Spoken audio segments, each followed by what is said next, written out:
Welcome into Sports Tonight. Emily Gagnon here again, riding solo on a Tuesday, July 23rd. We are almost to August. I cannot believe it. I say this almost every week, every month. I'm like, where has the time gone? We've got training camp getting started for the Falcons. Day one will be Thursday, but they do report tomorrow. So tomorrow morning, players, coaches will report to Flowery Branch, though I'm sure a lot of them are already back here in Atlanta, hopefully flights willing, right? But they're back here for tomorrow's report. And then once they've reported, they will spend, at least 2 weeks in Flowery Branch, and I say that as in they're staying on campus from the training facility. So the way it works, I described it yesterday, but I will describe it again today. They have like their main building, so that's where they meet, cafeteria, lift, locker room, shower, all that, and then they have their fields. And then behind the fields, they have their dorms, and they look like apartments, and that's where they stay during this time. They take it pretty seriously, so they cannot leave. They have to stay put for at least 2 weeks until it's usually after the first game that they leave. But let's get started with the Braves today. Not so good right now for the Braves. They've gone 1-3 since the start of the second half of the season. They won one over the weekend. So 1 of 3 against the team they played over the weekend. Now they have the Reds in town. They lost last night, game 1 against Cincinnati. So they've lost 3 in a row, which obviously not the way you want to start the second half of the season, but also injuries still playing a huge part in everything going on with the Braves. But we had the newest member of our team, Connor, out there today. It was his very first time covering the Braves for us. He was out there before the game started, out on the field at Truist Park to get the latest on what's going on with the Braves. He's talking about the injuries and the struggles the team is going through, and there are quite a bit. Well, here at Truist Park, the Atlanta Braves are trying desperately to turn things around. They've been outscored 21-11 since the second half of the season begun. So when things go wrong, what do? Well, you talk about it. And that's exactly what the Braves players appeared to be doing when we showed up to Truist Park this afternoon for our clubhouse availability. No players to be found in the clubhouse. Seemed like they were having a meeting. However, when we talked to manager Brian Snicker about it, he said he had no kind of meeting. Here's what Coach had to say about all of that. What are you talking about? I didn't have a meeting. Oh, you didn't have? How come so? No. I thought it was like. No. I thought all the coaches were in there. No. Yeah, no, I think it's a good opportunity. You know, I was talking to him about going to South Carolina and probably grew up a Braves fan, so kind of started on a rocky note yesterday, getting his fingers exploded, but been nice, good opportunity for him to get in there today, but just he went out and tried, and he can't launch the ball very well. So we can use him off the bench to run, hit, things like that. He's just not going to be able to field. But, no, it's good to have a veteran guy like that. That thing was nasty. Yes, it did. I never seen stitches in a nail before. Yeah, he tried. I mean, they bandaged him up and everything, but it's fine hitting over the course of even yesterday evening, I think, as the game went on. So. No, but I've talked to a lot of people that have been around him, and even the guys in Philly. I think it was just more performance type thing. The guys say he was a great teammate and all that, and which we know, and so hopefully it's a great opportunity for him. With all the injuries, his versatility, how big could that be? Well, it's good. I mean, especially I think a guy that I think the only place he hadn't played is shortstop, but he can go and I think made the All-Star team last year as an outfielder. So, I've seen him. He's a good outfielder, has great speed, and second, third, first, whatever, the versatility is really good. How about Austin? Did she have the baby yet? Yeah, at I think 12:34 this morning. Bo Williams Riley. Yeah, so I'm glad he made it. You know, he missed Eason, so that was nice he could be there for it. How nice is it you've seen him really grow up since kind of his younger days? How nice is it to see guys become fathers? I think it's cool to see, you know, when they first, you know, they get married and then start having children. And so like I told, oh, now you're really going to enjoy baseball now. This shit's not about you. You have somebody else that's not going to care if you got an offer when you go home. You know, I think it's a great thing for these young guys when they start having their families and you see them, and now, you know, how quick the kids grow up too. It's amazing. So I'm happy for him. Figure it'd be 2 or 3 days? He gets 3 days. He'll meet us in New York. Saw Winans in there. Yep. Pete tomorrow. He's going to pitch tomorrow. Yep. He's on the taxi squad and will run around out there earlier and then fill the void for tomorrow. And will you go back to your regular guys, you would say, with the Mets series? Or Well, we're going to talk about that tomorrow. So we may push somebody in for the opening series of the Mets too. and would Dodd be a candidate if he's not you? Yeah, he could be.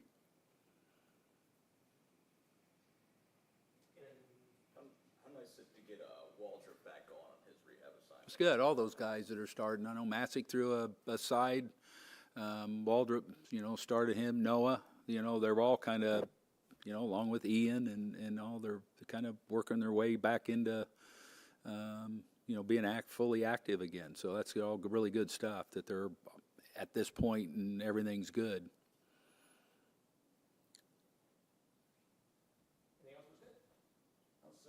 How's Matt seem to be holding up during this difficult? Great to me. I mean, I know it's not easy. It's never easy in this game when you go through that. And hopefully he's sleeping, but, you know, it's he comes in every day the same guy.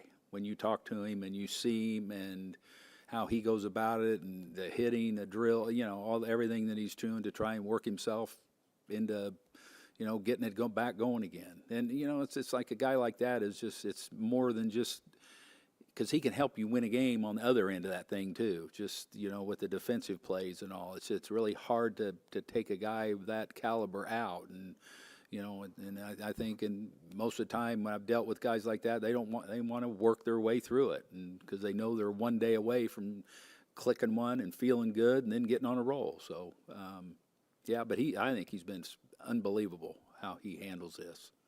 He's such a pro and so mentally strong. It's allows him, I think, to do it. When you see him out at early BP and the work behind the scenes, it tells you it's not for lack of effort. Oh no, he cares and he's going to work at it, and you know, it's just, like I say, I think it just goes to show you how hard this game is to play. Now, meanwhile, one of those major things working against this Atlanta Braves team right now, injuries, and not even Whit Merrifield is exempt. Guys, this guy was picked up by the Braves after being released by the Phillies, injured before even getting on the field in an Atlanta uniform. It was a finger injury that happened on the last ground ball of his first practice with this team. Whit feeling a little better now after a few stitches. I got 4 stitches going through the nail into the finger, and they glued my nail back down to my finger. Bone was, I guess, popping out underneath the skin. But Was it a ground ball with BP? yeah, just a bad hop, and happened before, and didn't really think much of it. I mean, happens all the time, and just kind of shake it off and look down, and it was covered in blood. So, but Would this thing allow you to eventually play without? yeah, I was trying to get him to let me play today, but I think ultimately we decided to give it another day. What does it mean to you to be with this organization, given, you know, kind of where you grew up? Yeah, Atlanta's growing up in North Carolina. I mean, TBS is always on. I personally, I was more of a college sports guy growing up. That's just kind of how my family was. Family dynamic was we were more a college sports team, but I was always a huge fan of players, and Rafael Furcal, Andrew Jones, Chipper, those guys were guys I always tuned in to watch. So it's an honor to wear the same uniform that they wore. Is that, With smaller names now on the back. All in all, pretty much the same. How's that going? What's that like going from intra-division? That doesn't happen a whole lot between rivals like that. I mean, I think that's more of a you guys conversation than Right. an our conversation. Right. This fraternity is pretty unique as far as players in this league, and bouncing around from team to team, it's I think, like I said, I think it's more of a you guys focus than our focus. And there's a lot of respect between those teams anyway, even though the fans might not. Yeah. I had a nice FaceTime. Kyle Schwarber, when the news came out, they were just letting into Minnesota, so he FaceTimed me and got to share some nice words to the boys on the bus and let them know that they were screwed in a polite way to say it. So it was fun. So I love my time over there. I really did. I hate it didn't work out. It just didn't seem like it was meant to be, but hopefully it's meant for me to be a Brave. What can you take from that experience and just the way it went? What do you mean? In terms of, we've seen you when you're at your best, but just some Yeah, of the it was. advances. It was just it was a new role for me, and I just didn't get off to a good start, and it felt like every time I got back in there, I was trying to go 4 for 4 with 4 homers to kind of get back on track, and that's not really a good way to approach game in, game out. And yeah, I just couldn't seem to get it going for whatever reason. Like I said, it just didn't seem like it was meant to be. The positives for me was that if you look at like my speed numbers, strength numbers, those are all actually better than they have been in the past. And so physically, I feel like I'm in a good spot, actually better than I have been in previous years. It just some things baseball-wise that I need to iron out, and hopefully I can do that here. Is it frustrating, I guess, because you come over here and run a couple of positions where you could help immediately? Yeah, Second yeah. base, That third that base. the last ground ball of the day yesterday is when it happened too, and so it's just kind of a freak thing. And like I said, I was lobbying to get in there today, and I think they wanted me to maybe play today, and I was ready, but the medical staff had some thoughts about might be better to maybe wait another day or two, but I'm ready to go. So if they need me today, I'll be ready. And that's where you played quite a bit with Philly before you come over here, right? Phil, on third base? Made a few starts there for them? Yeah. I don't know if third base is something that right now I could handle. With the throwing is the part that is the difficult part. Swinging's no problem. Obviously, running's no problem. But the throw is more of a changeup right now. Right. Because that middle finger, y'all get that extra whip. So I think second base or maybe outfield, just kind of get into the cut man would be the 2 positions I could do right now. How was it like coming over here on a day when they have a rare team meeting? Did you feel like you're even more integrated in what's going on? I mean, that's a good way of finding out pretty quick where the vibe is over here.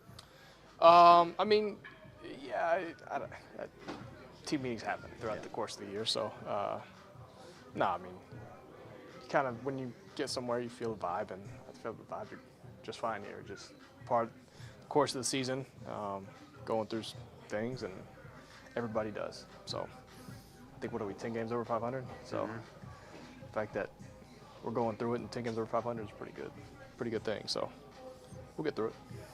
And lastly, from the present to the future, we got a glimpse of that future here today. Cam Caminiti, the Braves' first-round draft pick, in the house here at Truist Park. Also got his first chance to speak to the media today, just one day before making it all real and reporting to Florida for rookie ball. Here's what Cam had to say in his first meeting with the media this afternoon. It's been pretty much similar, just obviously on a MLB organization now, so it's been crazy, but a lot of good texts, positive texts from some people, and just telling me how proud of me they are and congratulations. So it's been a wild ride these past few weeks, just everything falling into place, and then it gets real tomorrow when I head out for Florida. So. What a lot of your friends are prepping for, senior year, college, whatever it might be. What have they told you about? I mean, you're an organization when they're thinking about college. I mean, they're all just super excited for me, and I mean, I tell them just keep working hard, stay consistent, and you guys will be right behind me. So, I mean, I like to push my friends just as hard as I push myself. So, got a good group of guys. Did you talk to your agent about how, where you went in the draft and all that? Now that you look back on it, are you glad you ended up where you did? Yeah, I mean, after some conversations, I am glad. The Braves are a great organization and known for their pitching development. So that's really exciting for me, and I'm looking forward to getting started. How much few years if all goes well? It's incredible. It's been one of my goals for as long as I can remember, since I started playing baseball, to be on a Major League Baseball team, and I think it would just be an incredible experience and just fulfilling. What do you think of getting that, full slot and being that guy in terms of highest paid, prep arm taken? How wild is that to think about, all the baseball talent there is, that you're that guy? It's pretty incredible. I always thought of myself as a really good player, just the confidence level, and then when that happened, I was like, wow, this is something I've never experienced before, and it's incredible. What went into, I don't think we asked you on the Zoom, what went into reclassifying and just that decision? How did you make such a difficult, important decision at such a young age? Just looking at my overall development and seeing that I was going to face better competition, either on a Major League Baseball team or in college, so facing better competition sooner and just challenging myself. When did you make that decision? Early June last summer.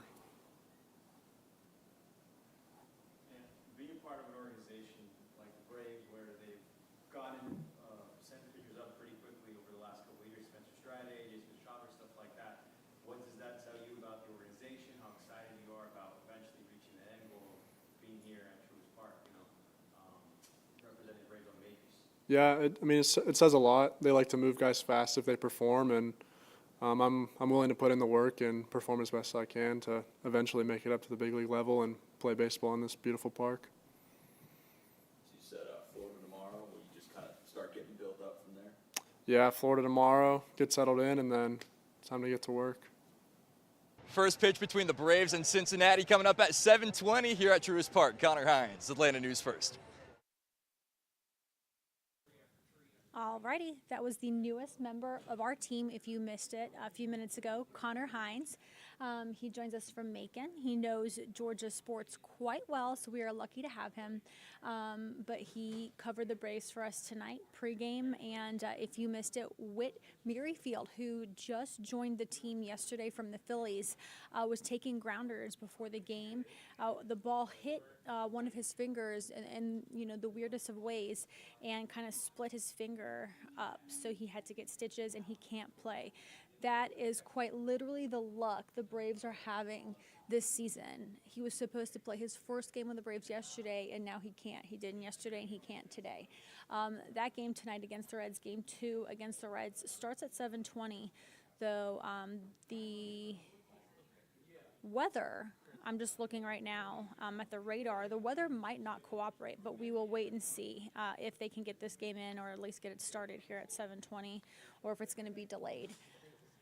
Definitely, guys, I think it's great to talk about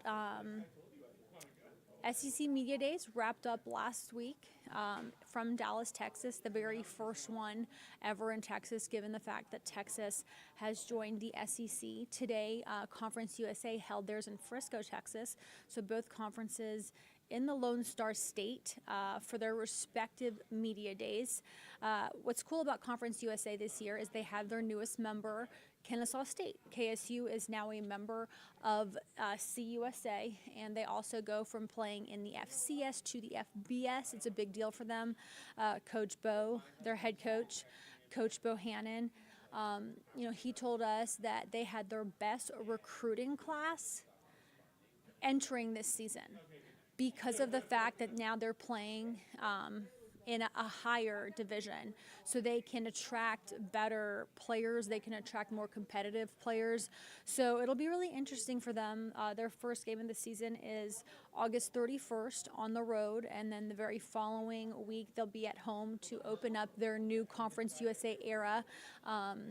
Coach Bo today talked about the fact that, recruiting also right outside of Atlanta, makes it easier in the sense that the Braves are right around the corner. You can go fishing. You can go do so many things if you decide to go to KSU. So he also tells players that speech when he's trying to recruit them. And they just drafted their very first player out of KSU, who went to the Chicago Bears in the 7th round, Travis Bell, the defensive lineman. So they had their very first player in program history drafted to the NFL after, 10 years of football or so. So congratulations to Bell, which happened months ago. Now he's in training camp, but congratulations to KSU. I can only think that they're going to build and keep growing. But all that to say,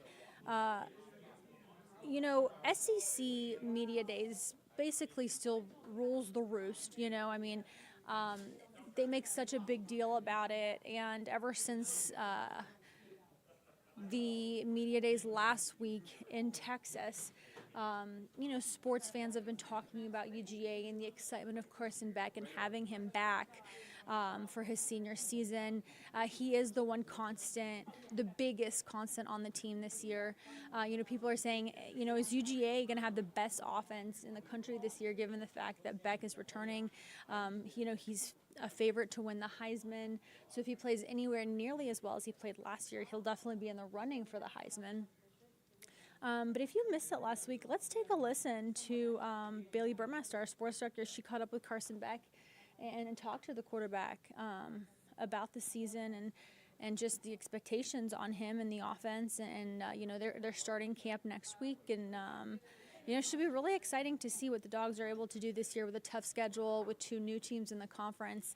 The ever-changing landscape of college football with NIL, but, of course, they're still going to be competitive. And the 12-team playoff almost means that you would think the Dogs would never miss, ever miss the playoffs from here on out, or at least as long as Kirby's there. But let's hear from Carson Beck if you missed it. Let's take a listen. For starters, Carson, just what went into your decision to come back to Georgia? I think the biggest thing for me is just the atmosphere that we have at Georgia, the connection that I have with my teammates. I think that was the hardest thing to leave, rather than like what really made me come back. That was the hardest thing to leave, is the connection with the guys. And also it's just a lot of fun, having, one more year in college football, playing for one of the best teams in the country with really good guys around you. That's really hard to go away from, so. After that SEC championship, what is the mentality coming into this season? Because I have to believe you guys have a little bit of vengeance. I think it's the same every single year. Last year is separate from this year, and it'll continue to go that way. Next year will be, separate from this year. But every single year we have the same mindset, the same goal, the same standard. Everything's the same. We approach it the same. We're going to practice the same. We're going to work out the same. So, we believe in our culture and what we do and how we approach it, and it'll just continue to go that way as the years go. In the last 3 years, you guys are 42-2. What tactics can Kirby use this year to just keep that winning mentality going? Because you have to find it's hard to believe to just once you're winning at that rate to keep it up there. Yeah, it's very difficult, especially in the SEC, to win at that high of a percentage, and even just win in general. Each and every week, you're playing a very good opponent that is going to be very well prepared. They have a good coach. They have good players. So, how do you maintain that high level? And kind of like I just said, is just doing the same things over and over. We believe in what we do, and, going into the summer, going into fall camp, we're going to maintain that, and then we'll bring it into the season as we always do. You're arguably one of the best quarterbacks in this year's college football class. What are your own goals this season? I think the biggest thing for me is just, stepping up as a leader. I think last year I started to kind of go into that role more as the season went on. I wanted to kind of prove myself before I asserted myself in that way. But now that I've been through a season, now that I'm coming back in my second, I think I've gained the trust of the guys around me. And, just stepping up as that in that leadership role is going to be a big time for me. In addition, the SEC is going to look a little different. No division, 16 teams, the addition of Oklahoma and Texas. What does that do as far as just revamping this conference? Yeah, obviously it's a lot different. There's no East, no West. And then adding 2 really good teams into the SEC with a conference that already has so much talent.